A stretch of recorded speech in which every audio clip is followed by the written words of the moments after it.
Hello, everyone. I'm Trent Jacobs, the digital editor of the Journal of Petroleum Technology here at the SPE. And if you're tuning in today, you're going to be hearing from our very special guest, Greg Leveille, who is the Chief Technology Officer at ConocoPhillips.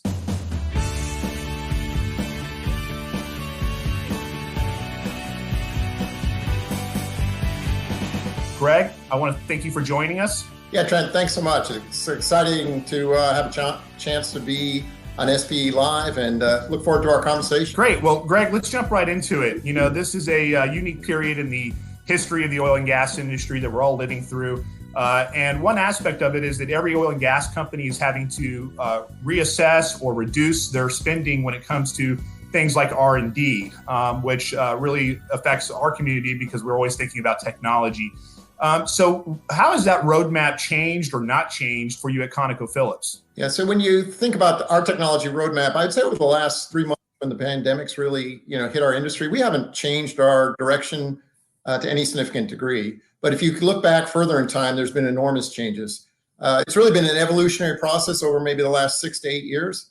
And if you think about what's happened with our industry, I'd say really two things have really informed how we look at the future and the roadmap for technology. One is recognition of how dramatic the change has been as far as perceptions around hydrocarbon abundance and also the digital revolution that's going on in the industry.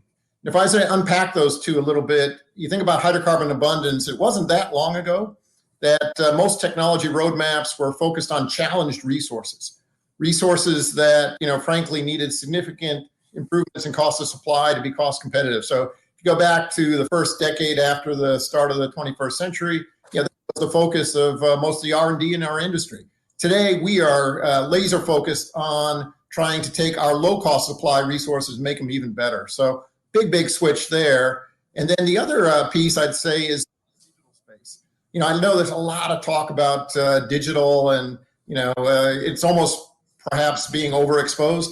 But we really think that, the 2020s is going to be the decade in which, digital really comes into its own in our industry. It's almost like the 2010s were the decade of unconventionals. 2020s really going to be focused on digital improvements. And a reflection on that, for ConocoPhillips, 3 of our 4 big technology programs are digitally focused. And the 4th one is really digitally enabled. So a lot of focus in that space as well. Well, I want to stay on this topic just a little bit longer because, like you said, it is such a big theme, especially since the last downturn. If we think about sort of a lot of the narratives that came out of that, one was that, the industry has to turn towards digital to survive. And so a question that's coming out now, which I think is really relevant, is, what have the prior investments gotten the business? So what did your costs that you already spent on the digital transformation, how are they helping you now during what is widely considered a period of duress? Yeah, now that's a question I think every company is grappling with, all the members of SPE. I guess I can think of 3 areas which, are probably worth highlighting for this conversation. One would be around virtual communication and collaboration technologies, another around automation, perhaps a third one around data analytics. So, if you look at the virtual communication and collaboration technologies, COVID-19 pandemic has really raised the status of having those capabilities inside your company. We are mostly a Microsoft Teams organization. And, if you look back prior to the pandemic, we were using Teams to a, moderate degree, but we've seen a 6-fold increase in the use of the product. And it's not just using these types of tools to communicate like this. They're not just video conferencing technologies. We're really using this to collaborate across organizational boundaries. So we are now able to basically connect people in various office locations. You might have someone in Alaska, Norway, Houston working together on a particular technology. They can do it real time. They can collaborate, sharing files, modifying files. There's just so much you can do, whiteboards, polling, et cetera, et cetera. So, a huge opportunity for the industry. We've had to learn how to use these technologies under stress, but I think it's going to change the way a lot of things get done. So we're excited about that. One of the automation space, with the COVID-19 pandemic having really caused everyone to think about how do we keep people distanced from each other, at many remote locations. we've had to demand the operations. So an operation which might normally have several hundred people on location, might be down to a few tens of people. And we've been really pleasantly surprised by how effective we've been able to run our operations with fewer people on site.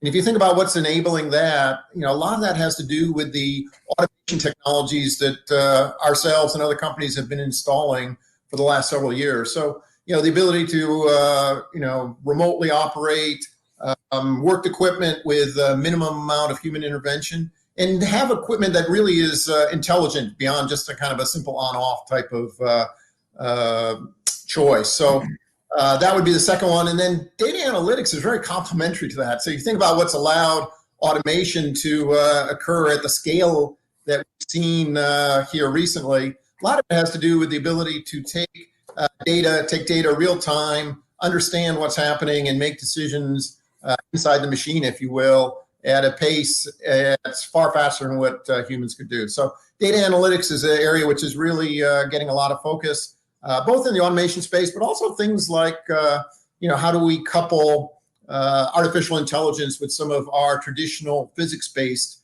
technology. So if you think about digital twins, either reservoir simulation of the subsurface or, how a facility operates at the surface, we've been building physics-based models to simulate how the equipment works or the subsurface works. We're now starting to couple that with basically artificial intelligence informed models, and that's making a big difference, Trent. SPE is proud to co-sponsor the Energy and Data webinar series. Engage and connect with Sunil Garg on June 25th at 8 a.m. Central Time for update structural models in real time using machine learning. Garg's demonstration will focus on a machine learning workflow in the upstream oil and gas domain to predict formation tops by applying artificial intelligence and machine learning techniques to learn the well log signatures. Don't miss out on this great learning experience. Register online now. The Energy and Data webinars are powered by AAPG, SEG, and SPE. It's interesting. You gave some examples of sort of, enterprise innovations and then some operational. And I'm curious, I kind of have two questions on that. How do you balance those investments as an organization, where you donate those dollars for digital transformation? And where do you see the bigger ROI? Is it on enterprise worker productivity, or is it the fewer heads per well idea that's generating more value at the wellhead? Yeah, I think it's kind of across that whole spectrum. If you look at the unconventional business in the lower 48, today I think the industry's drilled somewhere just short of 150,000 horizontal wells that have been hydraulically fractured. Over the next decade, the industry is going to drill many, many hundreds of thousands more. So we're looking at a 4 to 5 times increase in the number of wells. So we're going to have to find ways to manage those type of operations without increasing the size of our workforce. So you think about number of workers required to manage both the placement, drilling, and then operations of the wells. We just got to get better and better with time in order to remain low cost to supply producer. And then, as you mentioned, there's a lot of things that you can scale across an enterprise. One of the things which we're really excited about is that we've been able to put more and more attention on trying to take technologies that have been successful in one place and bring them to other places. So some of the successes that have been achieved with operating centers, for example, in Alaska or Norway in the past, we've been able to bring that information or that technology to our operations in lower 48, and vice versa, been able to take advancements that we've achieved in the lower 48 and port those around the world. So we're moving into a decade which I think is going to be incredibly complex for the industry. Things are moving fast, technology is changing, digital, that can be scaled very quickly once you find solutions that work. And with complexity, I think you just got to get better and better as a company at spreading technologies across the organization, adopting things quickly. One of the big themes we have right now is accelerated adoption, which is, how can we, if you will, spike the curve on adoption so that we get it compressed to the shortest possible period of time. So I had a question about sort of what are the trends that you expect to see in the future, and you sort of brought up a few of these actually, and I'm gonna give you my take, and then you can tell me how correct I am here. But it sounds like sort of what we've seen in the last 4 or 5 years since the last downturn is sort of a prelude to what you're predicting will take place to this next decade. Like you said, the digital transformation is a buzzy topic. It's somewhat controversial. Big promises. The deliveries are sort of more nuanced, I think, than the broad marketing push of it. But what you're saying is that in the next 10 years. A lot of this will come together and will really be the digital transformation will actually happen. Yeah. I'm very confident that's the case, just observing what's happening inside our company. So one of the things which has worked really well for ConocoPhillips is we aren't looking at the digital transformation as something which only kind of digital workers coming out of university are going to be involved with. So this isn't just data scientists or people with degrees in computer science. A lot of our biggest successes, Trent, have been when we've been able to take our petroleum engineers and either one, they've kind of learned the skills to do some amount of data science themselves, or couple them with a data scientist to attack some of the more difficult problems. And some of the successes we've achieved have been just absolutely amazing. I can think of one where we looked at how do you optimize completions in unconventional reservoirs. And the tradition has been, let's get, bigger completions, more sand, more proppant, more fluid, everything's getting larger and larger. But what we found was that when we actually went in and did some detailed data science work, bigger isn't always better depending on the conditions. So, it depends on the price of the products that we're selling. So, obviously if you're at very high oil or gas prices, you want to get the most you can out of the entire reservoir. So you might move the wells closer together, put bigger completions in place. When prices are lower or costs are higher, you'll come up with a different plan. So we're starting to develop some deep insights on how to optimize our overall businesses, well plans, development plans for entire fields. And a lot of this is being done, as I said, by our petroleum engineers. So I think what's really going to make the digital transformation really effective as far as lowering cost of supply, having a bottom line impact, is that when we kind of can couple the kind of traditional technologies which we've been using in the industry with some of the insights you can get from digital. Want more insights from today's conversation? SPE publications cover all aspects of the upstream oil and gas industry, from technology and careers to production and operations. Learn more about our peer-reviewed journals, magazines, books, technical papers, and technical reports. It's all at spe.org/publications. Well, since you brought it up, a lot of the oil and gas world is wondering what happens to U.S. unconventionals. And so you brought up some of ConocoPhillips' work, which we've reported on here at JPT, some very compelling stuff. Before we got on, we were chatting a little bit about the test site work at the Eagle Ford that we wrote about and featured in December 2019. But what do you foresee? Can you unpack this and get a little bit more detailed on how you see well designs, development strategies, changing? And then also the big question is are there any efficiencies left to drive out of the system, or have we figured out 99% of it? Yeah, it seems like every 25 to 50 years someone comes along and says that the world's discovered all the interesting technologies it can ever discover, and I can tell you for unconventionals that's not the case. There's still a lot to be done. You mentioned the test site in the Eagle Ford. This is where we had drilled a series of development wells, hydraulically fractured them, and then drilled multiple test wells through the hydraulically fractured reservoir to acquire core data, log data, pressure data. We had fiber optics in some of the wells. So acquired an incredibly robust data set. And from that data set, we learned a lot about hydraulic fracturing. That's really helped inform the approaches we're taking today. I think there's still more to do in that space because there's only been a limited number of these test sites. We did the one in Eagle Ford. There was an industry consortium that did one out in the Midland Basin. There's one going on today in the Delaware Basin. But, we were just absolutely shocked by what we found, Trent. Basically the geometries that the textbooks and computer-based models said should be there weren't there as far as the hydraulic fracture network and some of the characteristics of proppant distribution and in particularly how the stimulated rock volume drains with time. So the pressure data has just been incredibly informative. So, we shared some of that at ERTEC, the Unconventional Resources Technology Conference, but there's more to do. I mean, we're actually looking at follow-up projects in that space. We're looking at, how do we use refracs to get more out of the reservoir? As I said, as it becomes more important to get to a lower and lower cost of supply, because if you believe oil prices may not recover to the level they were at as a result of the reduction in demand, you can start thinking about, okay, how do I change the development plan? So, I think there's a lot for our industry to learn in the unconventional space. Our experience has been, if you have rocks in the best part of the reservoir, in the sweet spots, if you will, you're going to be able to do things there that further lower cost of supply and, basically make those types of opportunities more competitive. So I think unconventional reservoirs are going to be coming back, but they're going to be in a world which is very, very competitive. All the other asset types are trying to find ways to improve as well.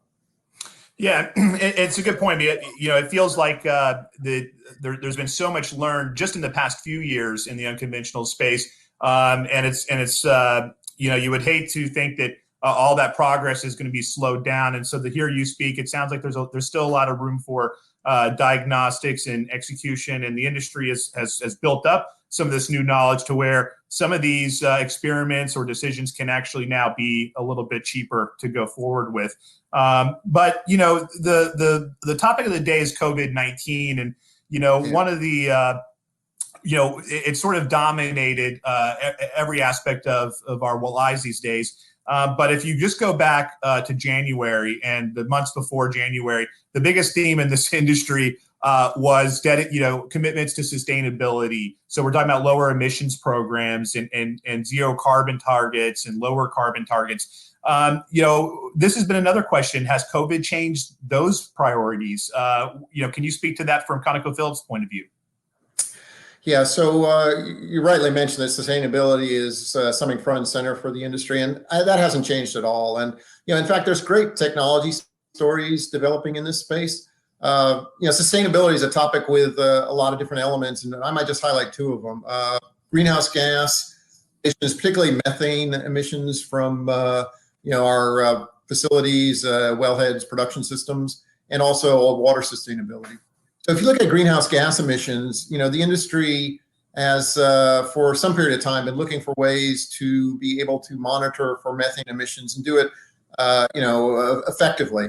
And this is a tough problem. I mean, methane is a colorless, odorless gas, and it's been hard to detect. But the advancements being made in sensor technology and some of the automation I was talking about earlier really has opened up some new capabilities that they need to be able to exploit. So we're very excited about this. We're working with technology companies, looking at satellite detection, aircraft-mounted devices, devices you can put on drones, on vehicles you can drive around in the field. And also, perhaps really importantly, is mounting sensors in the facilities themselves. So we're hopeful that with these technology advancements, we're going to be able to get to a place where methane emissions are going to be able to be identified very quickly. And really importantly, to be quantified accurately enough that you'll know when you have a problem which needs immediate attention. So that's happening, and I think that's going to be a big, big advancement for the industry. The other thing I'd probably highlight, Trent, is that, frankly, the water side of the equation is one that's going to continue to get more and more attention. So, if you look at the Permian Basin, for example, very, very large amount of water being produced on a daily basis. Industry needs to find a way to manage that. We were being really proactive looking at recycling technology. We recently had one really fantastic story where I think it's a micro bubble flotation technology, which helps make the recycling process much more efficient and effective. Worked in the Permian. We were able to port that up to our Montney operations in Canada and get a good result there. So that ability to quickly transfer technologies around the company, find things that work, deploy them elsewhere, continue to help drive down cost of supply and improve the sustainability of our business. That's got to be the model going forward as we go into the 2020s here. Well, thanks for that, Greg. I'm smiling a little bit because as you're talking, I'm reminding myself that these are some of the technologies that we've reported on in JPT. So, no shameless plug. We're just the ones reporting it, but you guys are the ones doing it.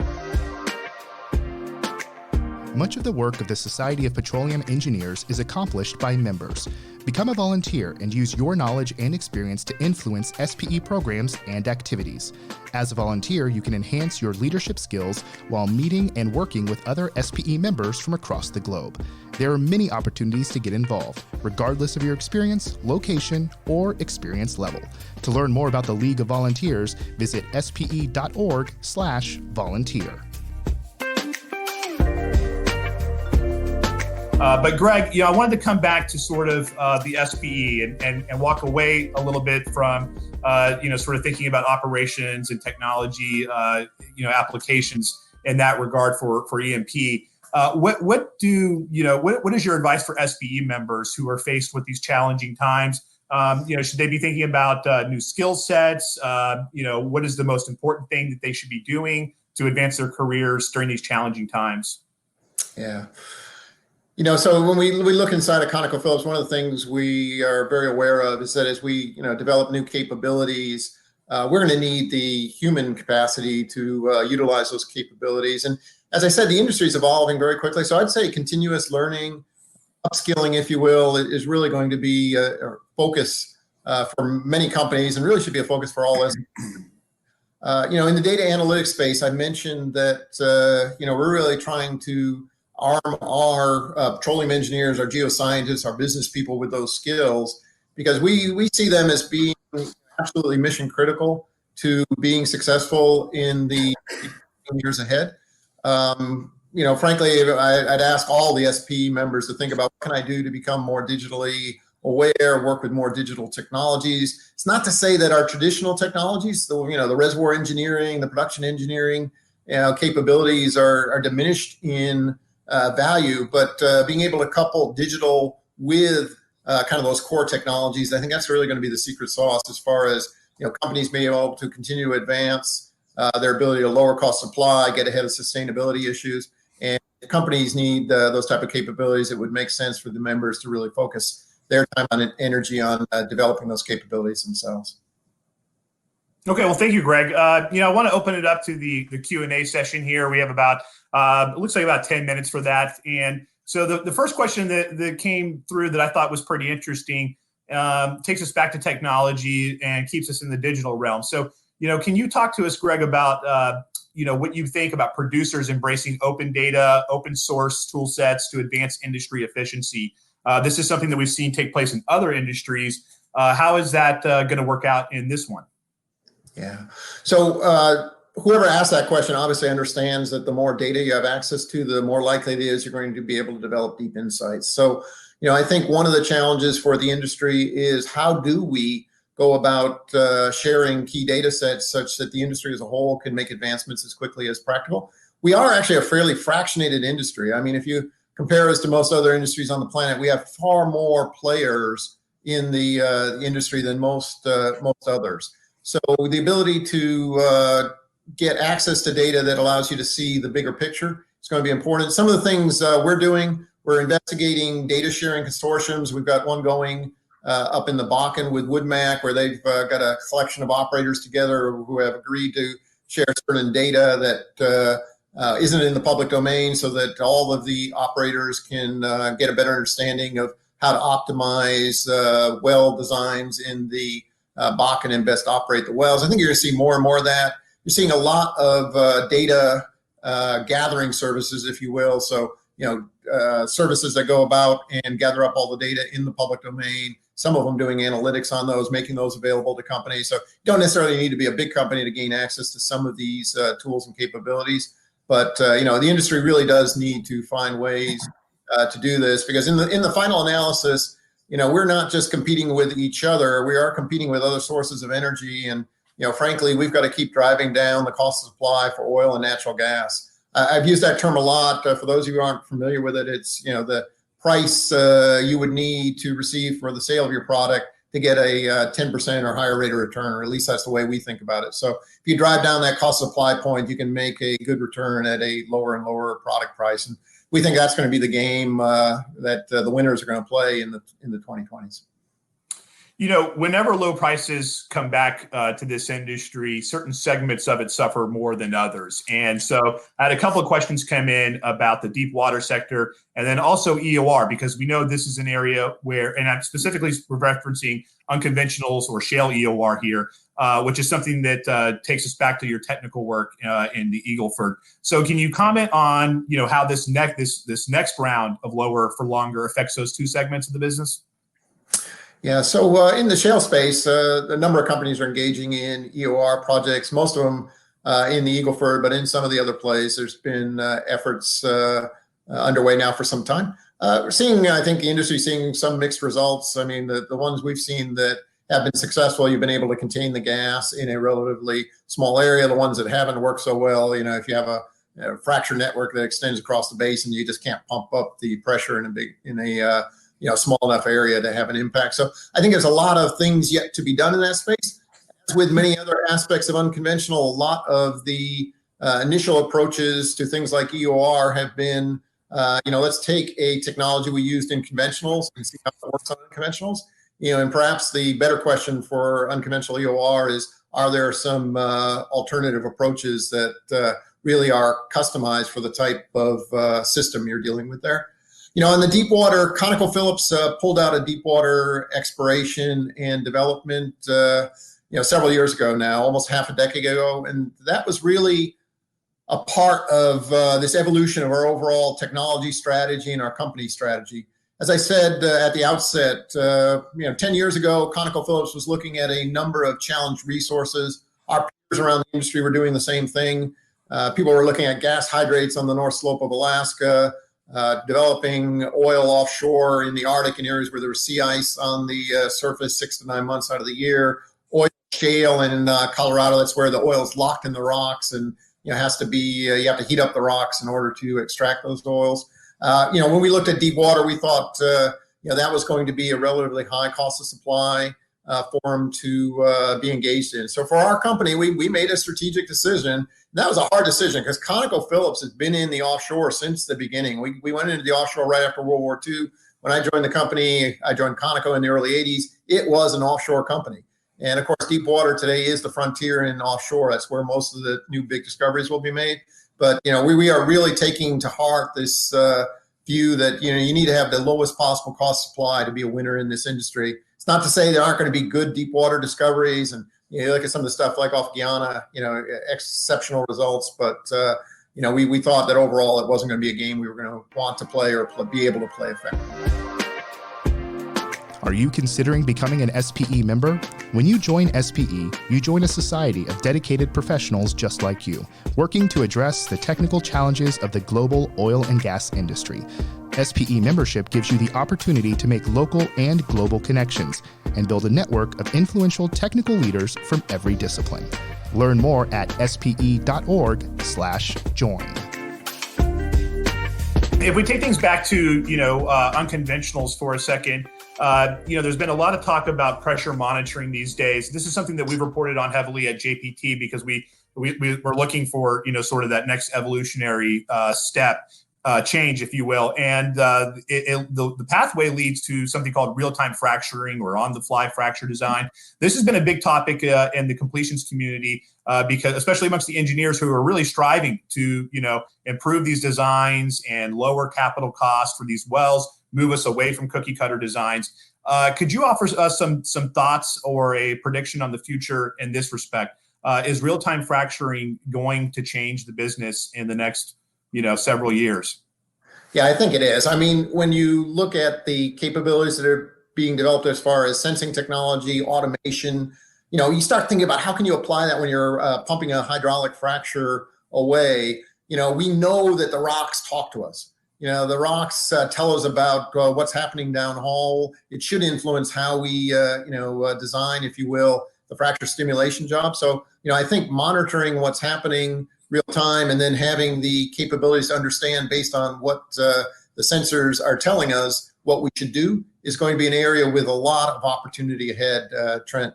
The whole completion space, I think, has a lot of opportunity for automation, both on how you go about the mechanics of hydraulic fracturing as well as the downhole side of it. So, Perhaps drilling's a bit further ahead in that space. We've seen enormous advancements there. We've been so excited about that, but completions is following not too far behind. Yeah, it's interesting to hear you say that. I've been waiting for other people to sort of raise the point that we've seen so much advancement on the real-time data acquisition and actionable insights and the drilling side. And yet that has not moved stepwise with completions. But now in the last year, we're really starting to see some concrete developments there that I think will be just as exciting as what we saw in the real-time drilling space. Yeah. So, we're working in a high-tech industry. Many people on the outside don't visualize it that way, but the technologies that are being deployed and the advancements those are creating are really amazing. Well, Greg, I really appreciate you giving us a half an hour of your time now. We're going to wrap it up, but did you have any final thoughts on sort of, we talked a little bit about, some advice that you would give to the average SPE member, but was there a parting thought that you wanted to give everyone?